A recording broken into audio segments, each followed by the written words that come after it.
Hello everyone and welcome back to the Computomics podcast. Today we will pick up on a topic of remote sensing data integration for agriculture. Last year we had the chance to talk to Constellar about their ability to aggregate remote sensing data, and today we will talk to Jürgen from VITO on their ability to make sense of this integrated data for agricultural purposes. We hope you enjoy the episode, and here's Jürgen.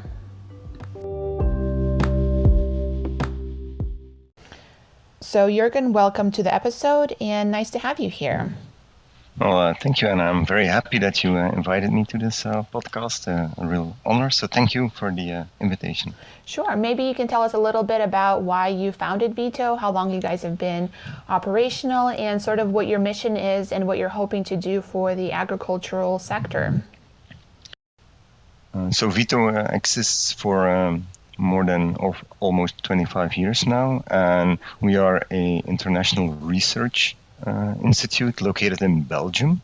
We're about 900 people, and the mission statement of VITO is the acceleration towards a more sustainable world, and therefore we do research in the applied technology domain, and we believe in the power of technology, economic dynamics, and the creativity of people to leverage things.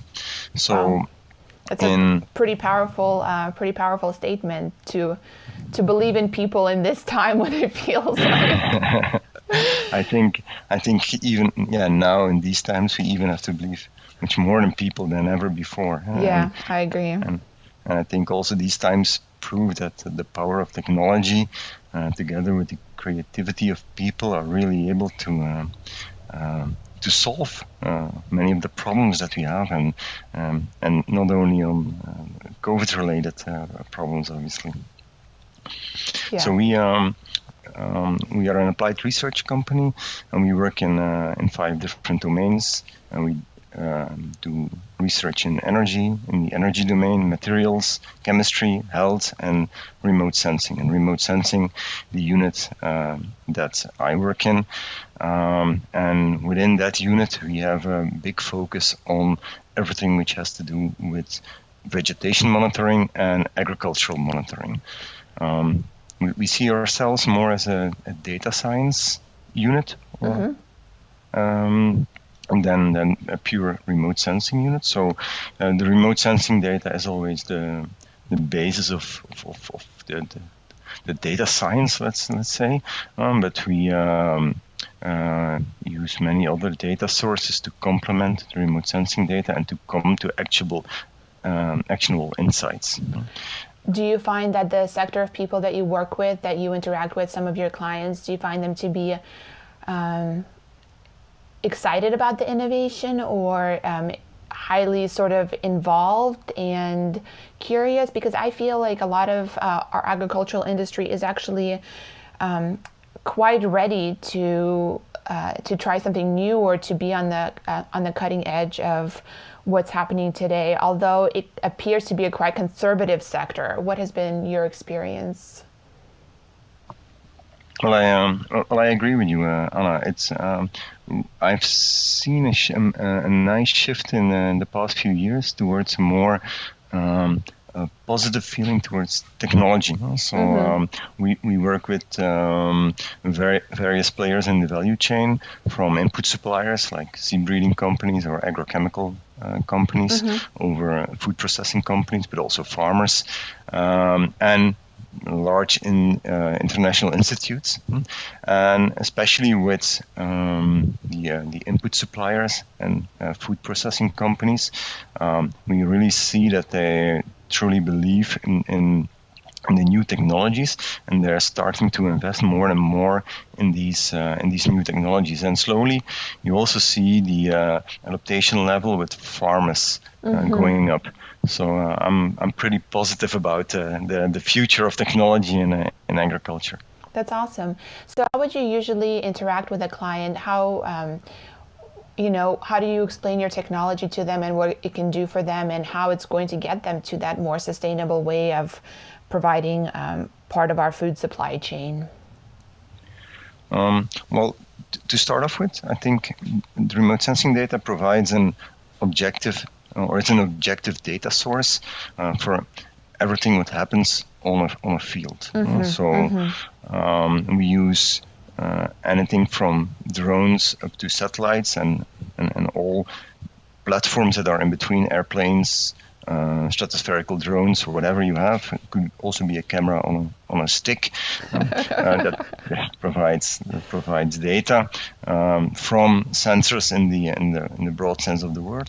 So it can be plain RGB cameras, can be multispectral cameras, thermal, LiDAR, whatever. But we collect data in a scalable and objective way about how a crop is performing on a field. And this data, this mainly pixel data, we translate into insights for a customer. And once you start, what we're actually doing is we're creating a digital twin of a field. And when you start creating a digital twin of a field, you will be able to mine all that data. And when you complement the remote sensing data with other data, like what has been done on the field management practices, or actual yield, soil information, and so on. When you start collecting this huge amount of data, you'll be able to also mine that data. And interestingly, entering your domain more, also be a nice data source for a genomic analysis, or for the predictive breeding part. So this is how we met. So some time ago, when writing an interesting research proposal to integrate the flow of these predictions. And I feel like it's so, I guess we've reached, I think I heard somebody, I read somewhere that they said the sort of last decade was about producing data, and this decade will be about making that data mean something. And I really see that play itself out with sort of the companies that we tend to interact with. I guess like attracts like, so maybe we just happen to attract those sort of companies that are really trying to make this data meaningful. But I really see it coming from so many different perspectives. And I think it's so great because, you know, instead of just hoarding, it's really translating, right? It's really making people feel like all of this is not a waste or just taking up space somewhere, but it's really helping them make actionable decisions. So maybe can you give us just an introduction to the sort of decisions or the sort of kind of insights that people, your clients, can get from this, from these digital twins, from sort of understanding the subjective reality of their fields? Yeah, sure. So the most advanced customer base that we have is really at the start of the value chain, the input suppliers, and there we work a lot with seed breeding companies. And what they do is they, as you know, they set out a repetition of varieties on these small microplots. And what we do is with a drone, we fly over these small microplots and we collect data.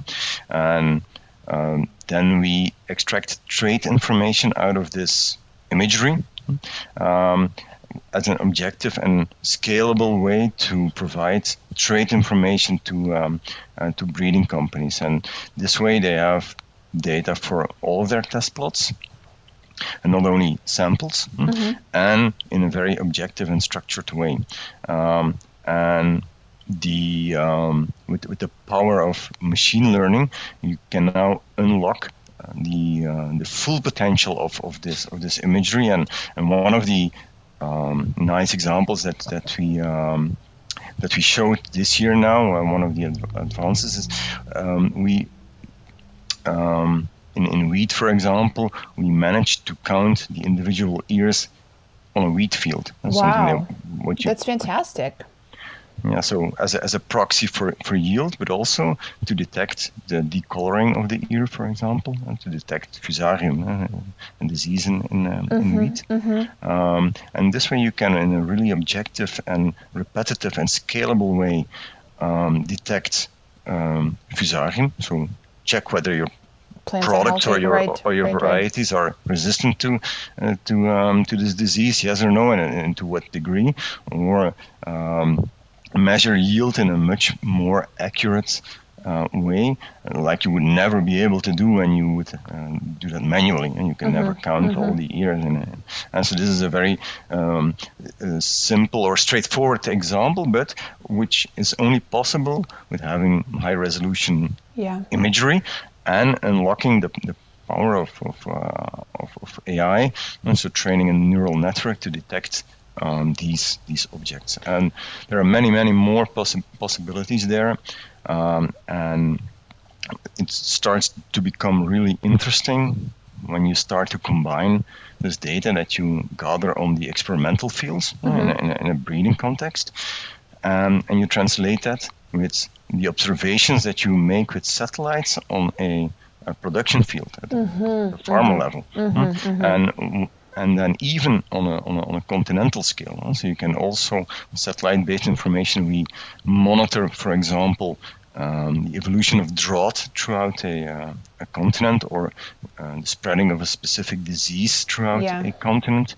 Once you start to link these data at global or continental scale with data on operational fields and data on experimental fields, and then linking it with your genomics data, you start to really unlock the power of all the data that you have at hand.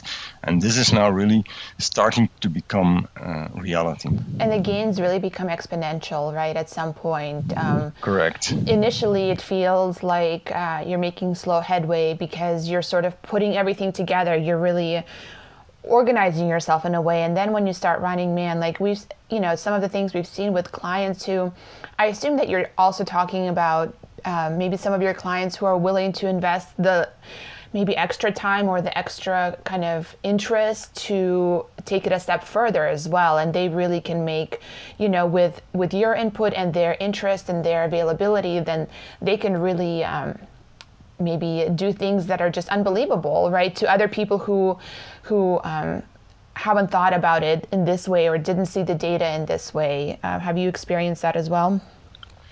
Well, we had a very nice example this season, where one of our customers, or the agronomists of this customer, had this gut feeling that a specific rotation sequence of a crop had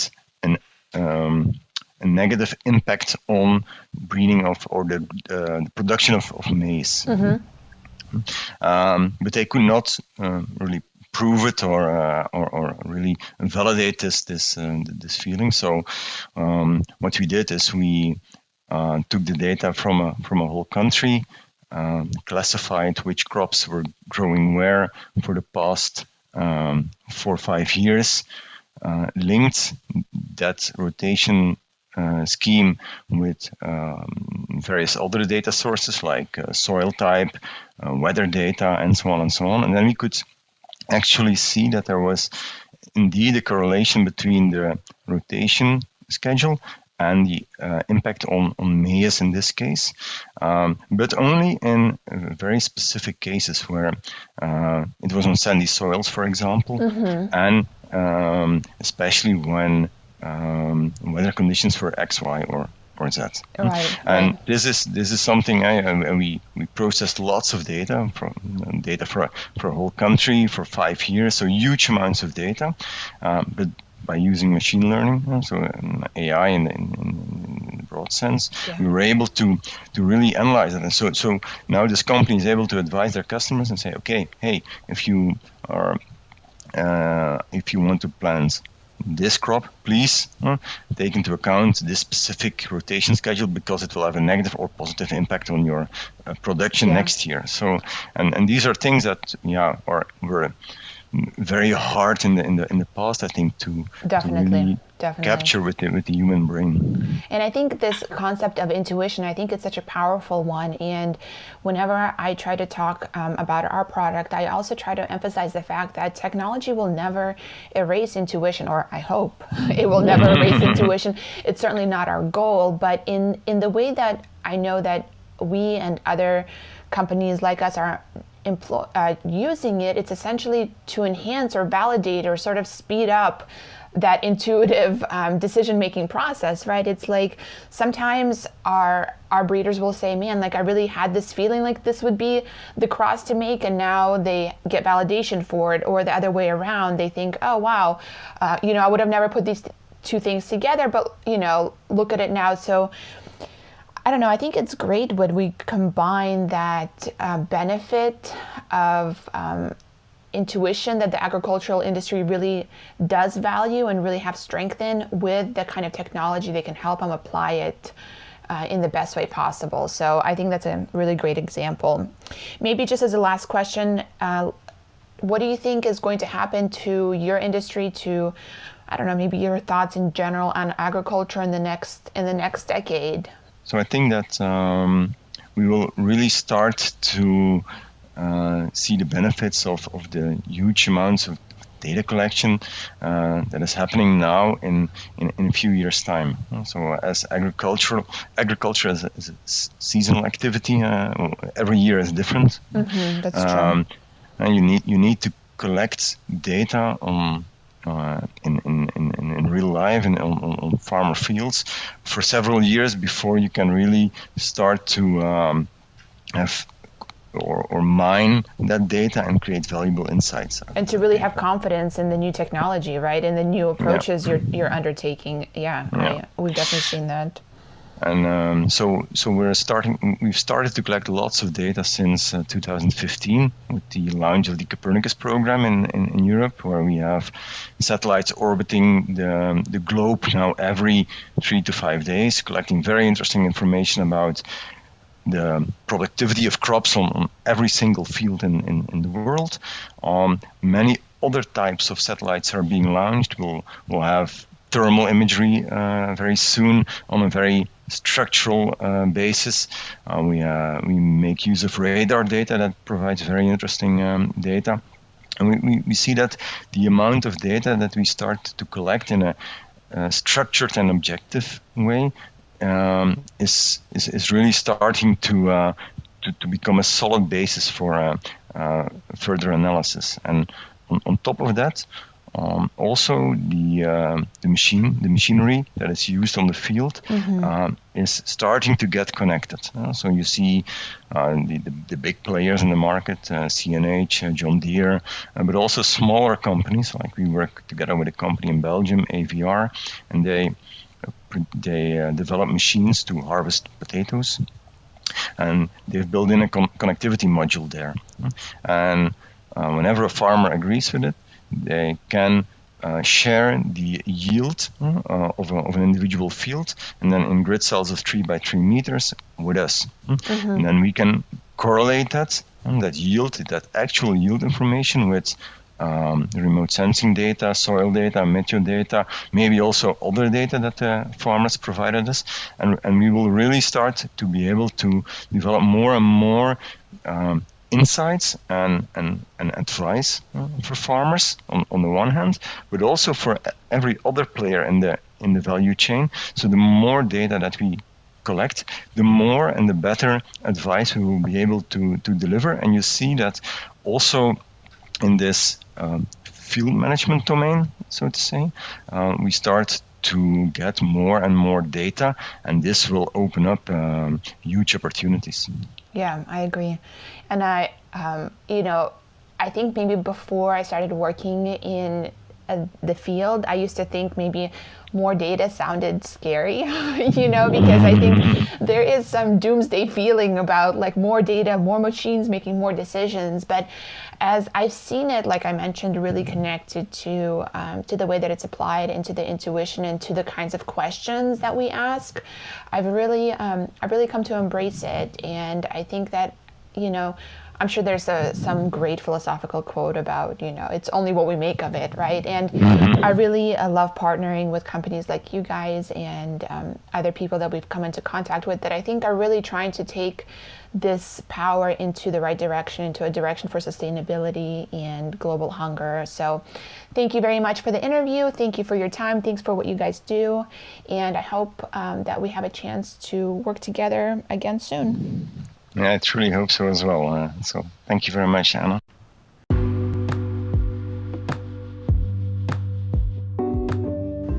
So I hope everyone enjoyed that episode with VITO. I think it's very interesting to hear about ways that other companies are making use of big data and really translating it into useful insights in the agricultural field. If you have any questions, feel free to contact them or contact us, info@computomics.com. We always look forward to hearing from you, and see you next time.